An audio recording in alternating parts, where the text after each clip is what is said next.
Thank you very much for joining me. In less than 42 hours to 48 hours, Tinubu has done a lot. I mean, to decimate, to destroy the Fulani stronghold in terms of this insecurity that we have in the country. We understand first and foremost that Tinubu has decimated the Fulani holds on the Middlebelt. But just yesterday, I mean, in less than 10 hours, we can see what is going on against the Fulani militias in the very deep deserts of Borno, Maiduguri, in Plateau, how the Nigerian Air Force has wiped out nothing less than 1,000. 1,000. This has never happened before. This has never been recorded before. I saw it just now on the Nigerian Army, and I was like, wow. It be like say, last, the push, Abi, what did they call him? Has come home. The push have come to shove. Yes, because this is what we want to hear. You will be you will soon be surprised that so many people will start rising up that this bomb has wiped our sons. Don't worry, they will soon come with those excuses. Just a matter of time. They should keep giving them woto. Give them woto. Haba. I mean, there are videos out there where we see that the Boko bandits and the Iswa bandits are fighting themselves in the Chad basin there. I mean, there are videos that you must have seen on Zagazola where there's this gunfighting. I mean, you have it on my screen. There's this gunfighting, shooting, and all that. While they were fighting themselves, the Air Force popo them. Boom. If in the next 100 days that Pastor Adeboye gave Tinubu, if nothing happens, Tinubu should sack the Nigerian Air Force Commodore. Sack him, go and bring an Igbo man or a Yoruba man. Let us give them woto. Nigeria does not belong to the bandits. Nigeria will not fall under these Fulani militias. It will never happen. It will not. I mean, this morning, while I was reading through this good news that the Nigerian Air Force have been able to wipe nothing less than 1,000 of them. Imagine, 1,000. 1,000 in about 8 locations. We're in trouble. And each one of them has AK-47. Each one of them have AK-47. And one person in 10 minutes can wipe 100%. I mean, imagine if such people just storm a place that is so peaceful and so loving. Before you know it, within 1 hour, they don't wipe everybody out now. Tinubu continue to give them woto. I mean, we know that the Sultan has given a letter of warning, in fact, a declaration to Donald Trump. Okay, but we'll talk about that later in the day. We'll talk about that. Watch out. While we are still, I'm so happy about this news that the Nigerian Air Force have been able to wipe 1,000. Never in history. Never in history. The last time something like this happened was one Yoruba lady, I can't remember her name, I think it's Taiwo. That very, very intelligent, very professional, Air Force pilot. She was set up. They didn't do. There were some things that they were supposed to lock on her jet.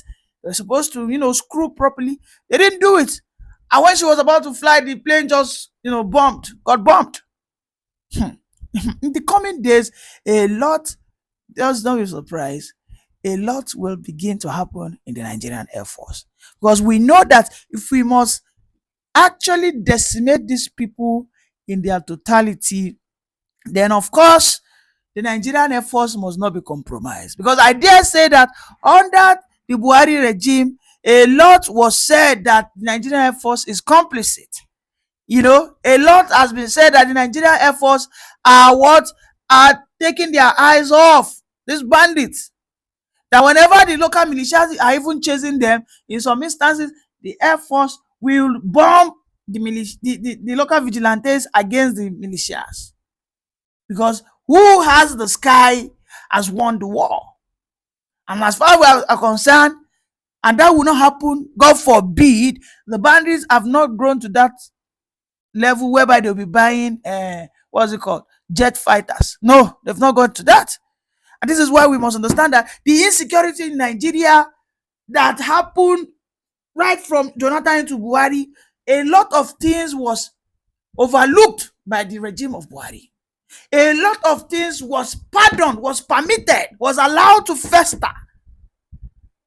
under Buhari, you know how many Tucano jets Buhari got? Do you know how many surveillance drones they gave to Buhari administration? Buhari spent nothing less than 40 trillion naira to acquire military hardware and assets. And yet they will keep telling us that they went to this thing and they operated for 2 hours. Please, it doesn't take a fighter jet more than 15 minutes to fly from Zamfara or from Zaria into Benue. It doesn't. Do you know how fast a fighter jet is? They are powered by rocket. They are powered by supersonic rockets. They don't waste time.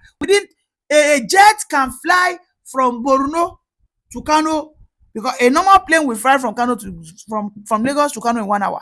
A jet will fly in 10 to 15 minutes. It don't reach here. So the bandits will be attacking in Benue. They'll be attacking in Benue. They'll be attacking in Bokos. They'll be attacking in Plateau, in Oyo State.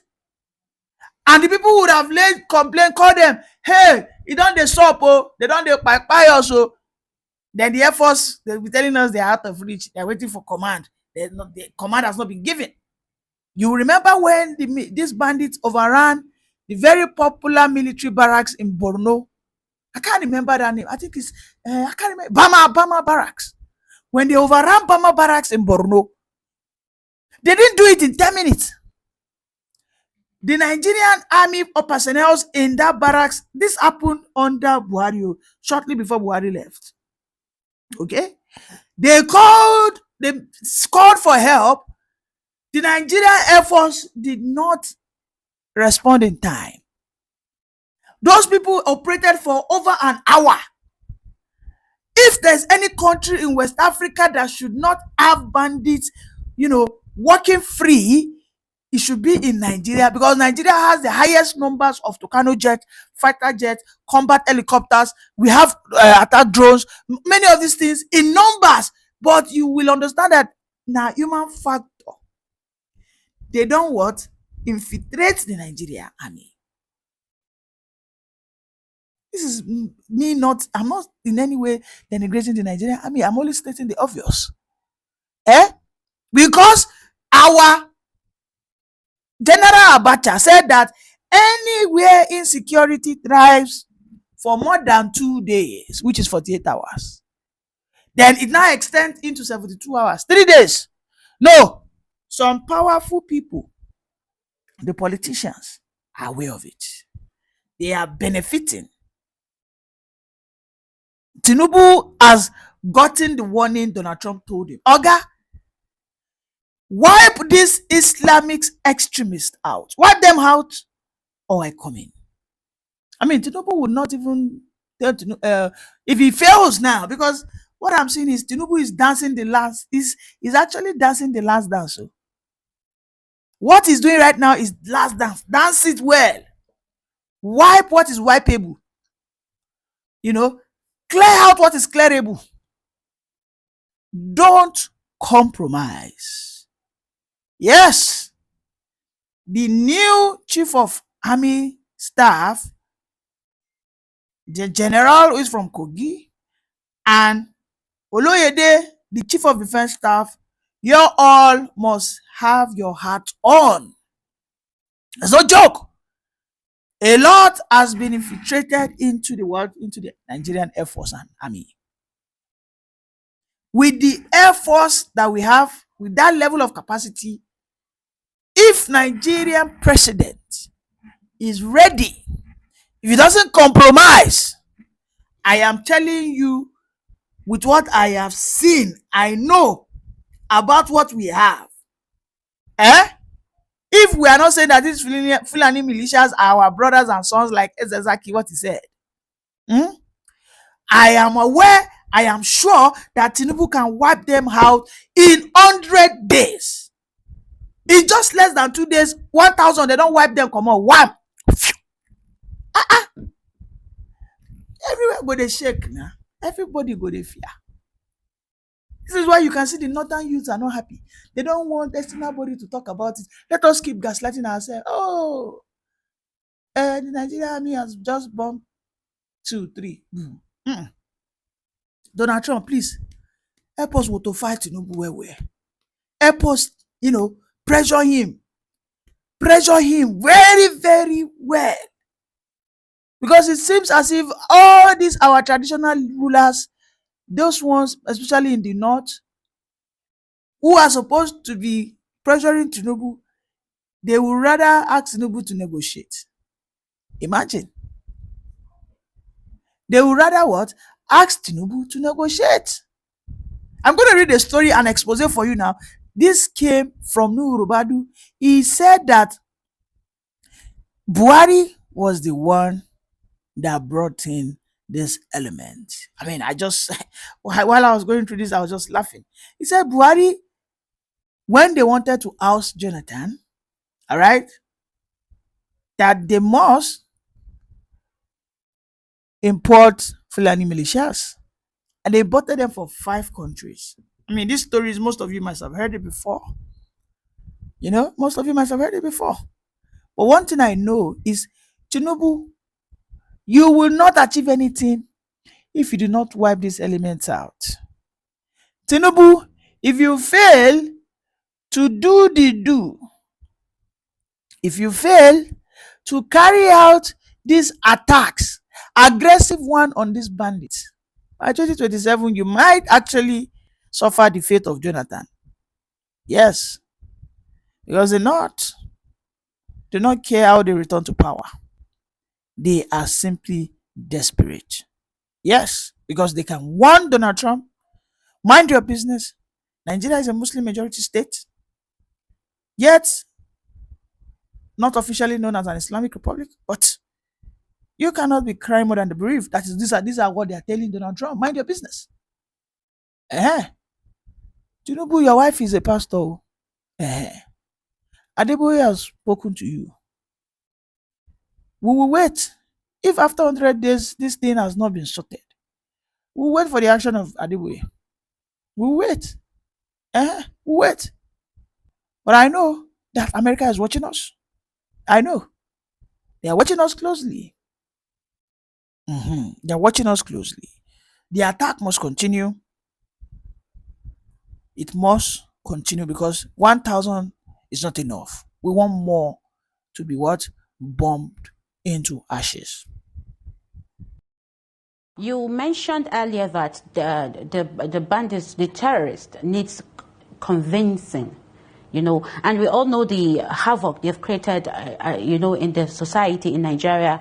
They've raped women, they've killed lives, they've destroyed properties. So do we really need, do the government really need to convince these terrorists at this point? Because we've seen the cases of repentant Boko Haram, we've seen the cases of dialogue. So is convincing what is needed from between the government and the terrorists right now? Okay, sorry, please to cut you. You see, the former governor of Vows State, Yuguda, was able also to go with government delegation into the bush, and they met more than 5,000 bandits. They were all complaining. Those who have lost their parents, those who have lost their brethren, those from our hostility too. So when you say they have killed, yes, I know they have killed, and it's wrong to kill anybody innocent. This is absolutely an obnoxious thing to do. We don't suppose that. But you see, if you know their psychology, they are on a revenge mission. Everybody knows the herdsmen, especially the Fulani herdsmen. They don't just attack people. We have been living with them for centuries. They don't attack people without any cause. So what I think government needs to do is to really bring them up together in a unison and in a holistic form so that there is peace. And they are ready for that because if you call them for peace, they come. It's unlike the others, like IPOB. IPOB, the government has been trying to dialogue with them. They still refuse. They are still behind creating a separate state. They're secessionists. Besides being terrorists, they're secessionists. Well, these people are not secessionists. They want peace. They call for it. In fact, they even invited a lot of media. I think Daily Trust is high time it really goes into the bush and have. Although they did it before, and the former government prevented it from airing it on air. So why is government afraid of listening to these people? They just want to demonize them and give reasons to come in and divide us and cause mayhem in Nigeria and divide the tribes, like what is happening in Sudan. U.S. President Donald J. Trump, who threatened military action against Nigeria under the false pretext of a so-called genocide against Christians. This statement is not only ignorant, it is dangerous. It distorts Nigeria's complex security realities and fuels sectarian divisions that millions of peace-loving citizens are struggling to overcome. We are compelled to respond to the reckless, arrogant, and deeply provocative remarks by U.S. President Donald J. Trump, who threatened military action against Nigeria under the false pretext of a so-called genocide against Christians. This statement is not only ignorant, it is dangerous. It distorts Nigeria's complex security realities and fuels sectarian divisions that millions of peace-loving citizens are struggling to overcome. The context of Trump's threats. Trump's outburst followed a manipulated petition engineered by Amnesty International using the voice of his Nigerian country director Issa Sanusi, cynically deployed to give credibility to a toxic Western narrative. This petition, dressed up as human rights advocacy, is part of a broader campaign to vilify Nigeria and justify foreign interference under humanitarian pretense. Let us be clear, there is no genocide against Christians in Nigeria. There is a national security crisis affecting all Nigerians, Muslims, Christians, and others alike. The flawed Christian genocide narrative. The CNG rejects the false and divisive narrative that violence in Nigeria is religiously one-sided. The data tells a very different story. According to verified figures from the Armed Conflict Location and Event Data Project, ACLED, between January 2020 and September 2025, over 20,400 civilians have been killed in violent attacks across Nigeria. Of the reported incidents where religion could be verified, 317 Christian deaths and 417 Muslim deaths were recorded. The figures debunked the Western media's exaggerated portrayal of Christians as exclusive victims. The majority of victims in northern Nigeria, from Zamfara to Borno, Katsina to Sokoto, are Muslims, attacked in mosques, markets, roadside, and IDP camps.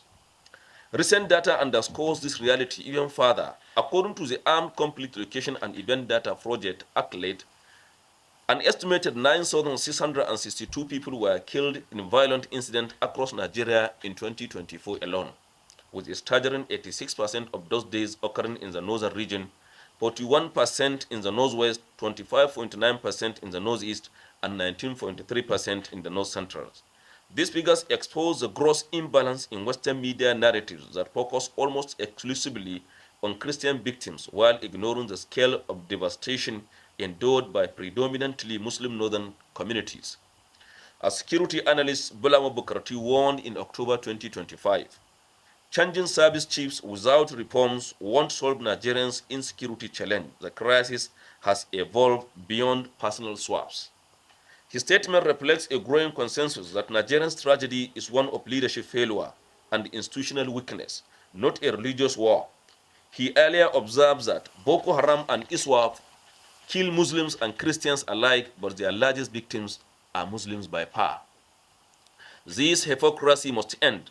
Nigerians' pain must not be filtered through a Western religious lens.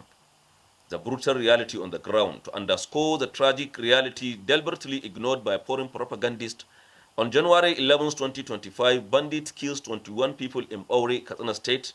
On 19 August 2025, gunmen stormed a mosque in Malampashi during dawn prayers and slaughtered over 50 worshippers. In Zamfara State, between March and October 2025, dozens were killed in repeated attacks across Anka, Maru, and Tsape local government areas. Yet, none of these atrocities made international headlines because